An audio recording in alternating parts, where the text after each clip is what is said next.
Hello everybody from Plant Reviews UK. Today is the 3rd of May and I'm talking now about one tulip often sold as a botanical tulip, Tulipa Lizzy, but actually it is a cultivar of Tulipa orphanidea. At least this is the information that I found in most of the website, so I will go for that. I actually have two pots of Tulipa Lizzy.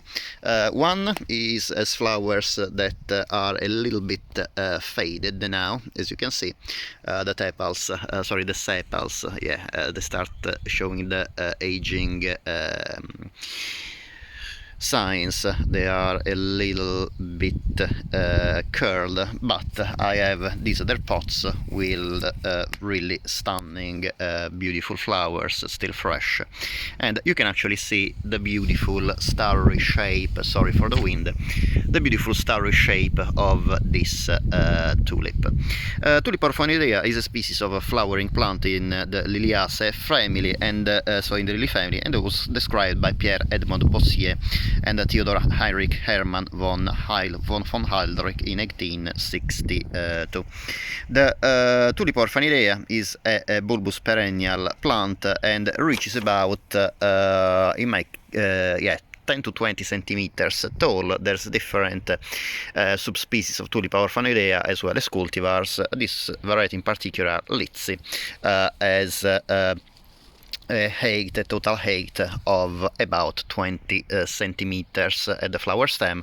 I love this tulip because the flowers are held well above the foliage, as you can see, so it is definitely a flowering habit that I like in the plants I cultivate, because it's not really great when you have flowers hidden by the foliage, in my opinion. The bulbs are about 2 to 3 centimeters across, and they are to be planted in autumn like all tulips.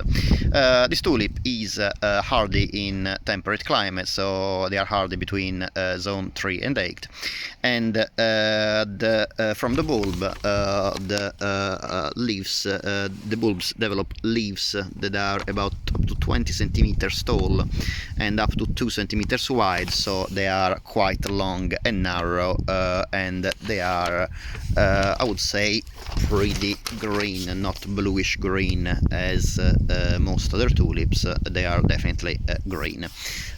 This plant that is growing in the middle of the pot is actually an anemone, and as you can see, is a completely different leaves, parsley-like, and obviously a different flower.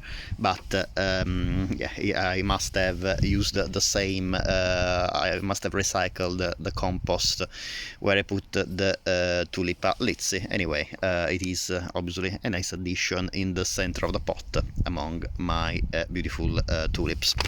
The flower the flowering season is mid-spring, so between April and May, late April to early May, at least in my USDA zone, that is USDA zone 8, and every bulb bears 2 to 4 flowers per stem in the species Orphanidea. Anyway, in this cultivar, the Lizzy, I found that each bulb produced only one flower. The flowers are star-shaped. In Tulip orphanidea they are copper red, sometimes anyway they can be yellow and green, and they have a black blotch in the center that is surrounded by a yellow rim, and actually you can see it very clearly in this flower. Tulipa Lizzy is a little bit different from orphanidea. The outer, well, it's a cultivar, so it's a little bit different from typical orphanidea. You can see the sepals, so the outer tepals, they are kind of greenish copperish. I'm trying to focus, maybe it's better here. Yeah, you can see in this flower they are like greenish copper, the outer tepals, while the inner tepals, the petals, are more red. However, in the inner part of the flower, they are absolutely this gorgeous scarlet red, with a black blotch in the center and a yellow edge around the black blotch. It is, in my opinion, one of the most beautiful tulip species, and actually one of the most beautiful tulip because of the color, because of the shape of the flower, and all of the habit, the fact that the flower is held well above the foliage. I love this species, well, sorry, this cultivar, and it is definitely one of my favorite tulip. Tulip orphanidea is taxonomically closer to the other rockery, to other tulips used for rockeries, like Tulipa humilis and Tulipa biflora, and they belong to the subgenus of tulips called Eriostemones.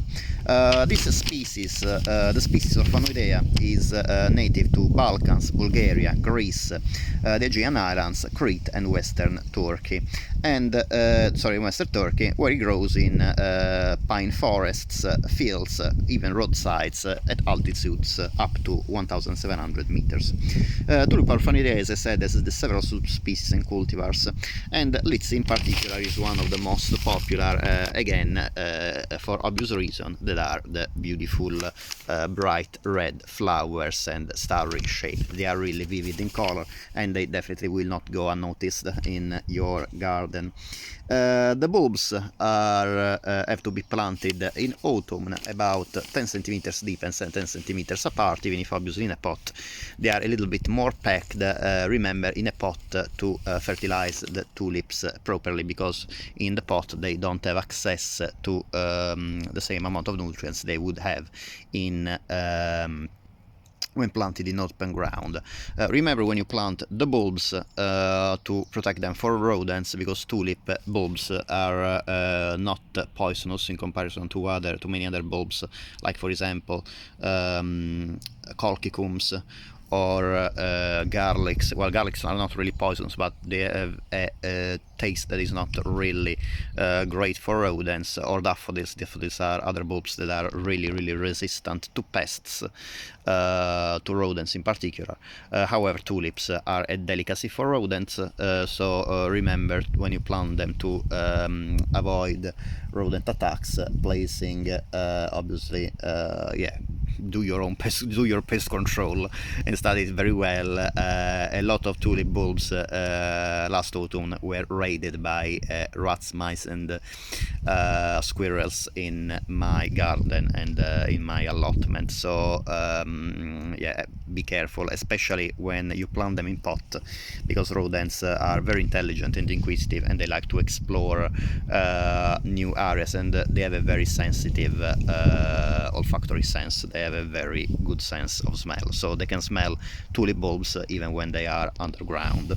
The tulips, this variety in particular, is not particularly rare, but it's not particularly common either. I've never found it for sale in garden centers. However, it is not difficult to find it online. I bought mine from Farmer Gracie, a very good nursery in Netherlands. I usually supplies very good quality bulbs, and they are blooming very well. Anyway, you find a lot of other online bulb nurseries and online shops that selling the bulbs of Tulipa Lizzy. The bulbs, again, need to be planted in autumn, and they will start sprouting in winter and blooming in mid-spring, so between late April and early May, in at least in USDA Zone 8, where I live, that is in Kent, in southern England, southeast of England.